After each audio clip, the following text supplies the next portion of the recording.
दोस्तों, आज की कहानी है बड़े अरमानों के साथ सूरज ने अपने वैवाहिक जीवन की शुरुआत की, लेकिन उसकी शादी की बुनियाद ही झूठ पर रखी थी।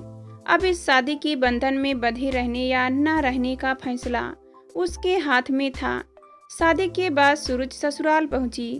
सारे कार्यक्रम खत्म होने के बाद 3-4 दिन में सभी मेहमान एक एक करके वापस चले गए, लेकिन उसकी ननद और उसके 2 बच्चे 2 दिनों के लिए रुक गए। उसके सास ससुर ने तो बहुत पहले ही इस दुनिया से विदा ले ली थी, इसलिए उसकी ननद ने जितने दिन भी रही सूरज को भरपूर प्यार दिया ताकि उसको सास की कमी ना खले। भाई के विवाह की सारी जिम्मेदारी वही ही संभाल रही थी। सूरज ने उसके सामने ही घर के कामों को सूरज रूप से संभालना शुरू कर दिया था। उसने अपने स्वभाव से उनका दिल जीत लिया था।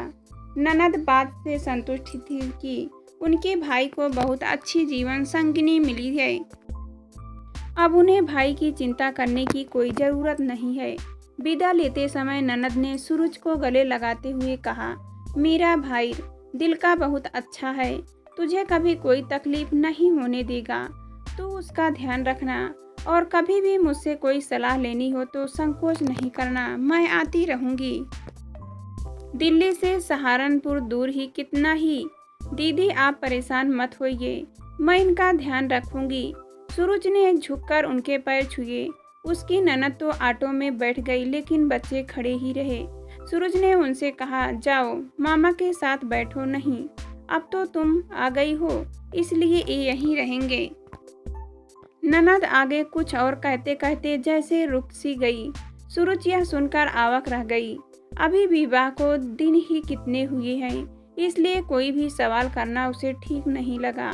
उसके जाने के बाद उसके दिमाग में सवालों ने उमड़ना शुरू कर दिया था। कहीं दीदी इसलिए तो मुझ पर इतना स्नेह नहीं उड़ेल रही थी कि अपने बच्चों की जिम्मेदारी मुझ पर डालकर आज़ाद होना चाह रही थी। उनके छोटे से शहर में अच्छी पढ़ाई होती नहीं है, लेकिन एक बार मुझसे अपनी योजना के बारे में बताकर मेरी भी तो मर्जी जाननी चाहिए थी। जल्दी से जल्दी अपने शक को दूर करने के लिए वह पति के ऑफिस से लौटकर आने का इंतजार करने लगी। सुंदर के आते ही उसने उसे चाय दी। उसके थोड़े रिलैक्स होते ही यह सोचकर कि उसे यह ना लगे कि उसकी बहन के बच्चे रखने में उसे आपत्ति है, उसने धीरे से पूछा, दीदी के बच्चे यहीं रहेंगे क्या? दीदी के नहीं, वे मेरे ही बच्चे हैं। पत्नी की मृत्यु के बाद दोनों बच्चों को अपना पास रखकर उन्होंने ही उनको पाला है। तुम्हें क्या, तुम शादीशुदा हो क्या? तुमने हमें पहले क्यों नहीं बताया? हमें धोखा दिया। अपने पति की बात पूरी होने से पहले ही वह लगभग चीखती हुई बोली। उसे लगा जैसे वह किसी साजिश की शिकार हुई है। इस स्थिति के लिए वह बिल्कुल तैयार नहीं थी। सुंदर भावचक सा थोड़ा देर तक उसकी तरफ देखता रहा, फिर धीरे से बोला, मैंने तुम्हारे भाई से सब कुछ बता दिया था, उन्होंने तुम्हें नहीं बताया। मैंने तुम्हें धोखा नहीं दिया, फिर भी तुम मेरी ओर से आज़ाद हो, कभी भी वापस जा सकती हो। अब चौंकने की बारी उसकी थी। तो क्या मेरे अपने भाई ने मुझे छला है? उसको लगा उसके माथे की नसें फट जाएगी। उसने दोनों हाथों से जोर से सिर पटक लिया और रोते रोते थम से जमीन पर बैठ गई। कहने सुनने को अब बचा ही क्या था। उसके सारे सपने जैसे टूटकर बिखर गए थे। शरीर से जैसे किसी ने सारी शक्ति निचोड़ ली हो। वह किसी तरह वहां से उठकर सोफे पर निठाल होकर लेट गई। सूरज के दिमाग में विचारों ने ताड़ाव करना शुरू कर दिया था। अतीत की यादों की बदली घुमड़ घुमड़ कर बरसने लगी। उसके पिता तो बहुत पहले ही चले गए थे। उसकी माँ ने ही उसे और उसके भाई को नौकरी करके पढ़ाया लिखाया। जब वह कॉलेज में पढ़ती थी, उसके भविष्य के सपने बुनने के दिन थे। तभी अचानक हार्ट अटैक से माँ की मृत्यु हो गई। भाई उससे 5 साल बड़ा था, इसलिए उसका विवाह माँ के सामने ही हो गया था। माँ के जाने के बाद भाई भाभी का उसके प्रति व्यवहार बिल्कुल बदल गया। वे उसे बोझ समझने लगे थे। ग्रेजुएशन के बाद उसकी पढ़ाई पर उन्होंने रोक लगा दी थी।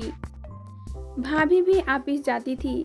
सूरज सुबह से शाम घर के काम में जुटी रहती थी। उसके विवाह के लिए कई प्रस्ताव आए, लेकिन अभी जल्दी क्या है कहकर भाई भाभी टाल दिया करते थे। मुफ्त की नौकरानी जो मिली हुई थी, इसी बीच उनके 2 बच्चे हो गए थे। जब पानी सिर से गुजरने लगा और रिश्तेदारों ने उन्हें टोकना शुरू कर दिया, तो उन्होंने उसकी शादी के बारे में सोचना शुरू किया, जिससे परिणत इस रिश्ते से हुई। जिस उम्र की वह थी, उसके बिना खर्च के इससे अच्छा रिश्ता क्या हो सकता था। उसका मन भाई भाभी के लिए घृणा से भर उठा। अचानक सुंदर को सामने खड़े देखकर उसके विचारों को झटका लगा। सुंदर ने उसके पास बैठते हुए कहा, तुम्हारे साथ जो भी हुआ बहुत बुरा हुआ, लेकिन दुखी होने से बीता वक्त वापस नहीं आएगा। अभी उठो और शांत मन से इसका हल सोचो। जो तुम चाहोगी वही होगा। तब तक तुम मेरी मेहमान हो। तुम कहोगी तो मैं तुम्हारे भाई के पास छोड़ आऊँगा। भाई के पास जाकर क्या होगा? यदि तुम्हें मेरी खुशी की परवाह होती तो ऐसा करते ही क्यों? मुझे नहीं जाना उनके पास। वह बुदबुदाई और आंखों के आंसू पोंछकर घर के काम में लग गई। अगले दिन सुबह सुबह उसकी ननद का फोन आया। सूरज समझ गई कि कल की घटना के बारे में वे जान चुकी है, इसलिए उनका फोन आया है। उधर से आवाज आई, सूरज बेटा, हमने तुम्हारे भाई से कुछ भी नहीं छिपाया था। फिर भी यदि तुम्हें बच्चों से समस्या है तो वे पहले की तरह मेरे पास ही रहेंगे, लेकिन मेरे भाई को मत छोड़ना। बहुत सालों बाद उसके जीवन में तुम्हारे रूप में खुशी आई है। बड़ी मुश्किल से वह विवाह के लिए राजी हुआ था। वे भरे गले से बोली जी, इसके अलावा कुछ बोल ही नहीं पाई। इससे पहले कि सूरज कुछ फैसला लेकर उन्हें बताए, उन्होंने ही उसकी सोच को दिशा में दे दी थी। उसने नए सिरे से सोचना शुरू किया कि भाई के घर वापस जाकर वह फिर से वह नरकीय दलदल में फंसना नहीं चाहती और बिना किसी सहारे के अकेली लड़की की इस दुनिया में क्या दशा होती है, यह सब जानते हैं।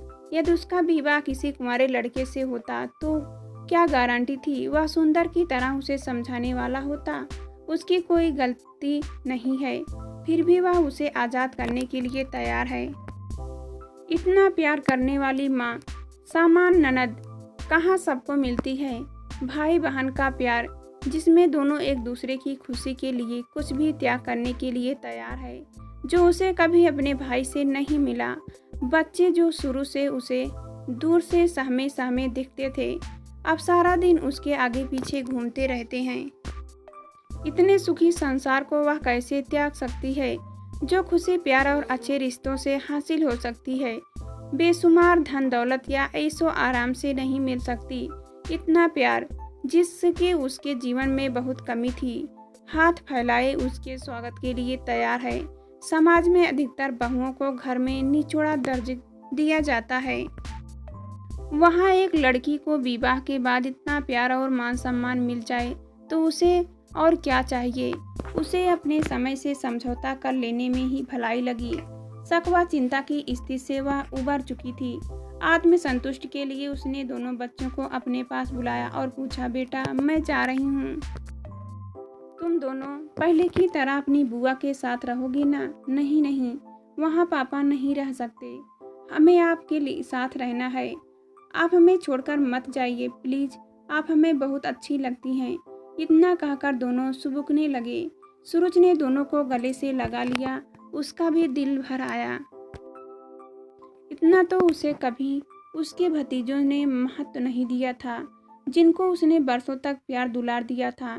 सूरज ने अपनी ननद को अपने फैसले से अवगत कराने के लिए फोन मिलाया और बोली, दीदी मैं यहीं रहूंगी, कहीं नहीं जाऊंगी, दोनों बच्चे भी मेरे साथ रहेंगे। अभी उसकी बात पूरी भी नहीं हुई थी कि उसकी नज़र पीछे खड़े सुंदर पर पड़ी, जो उसकी बात सुनकर मुस्कुरा रहा था। आंखें चार होने पर वह नवयुवन सी शर्मा गई, भूल गई कि वह अपनी ननद से बात कर रही थी।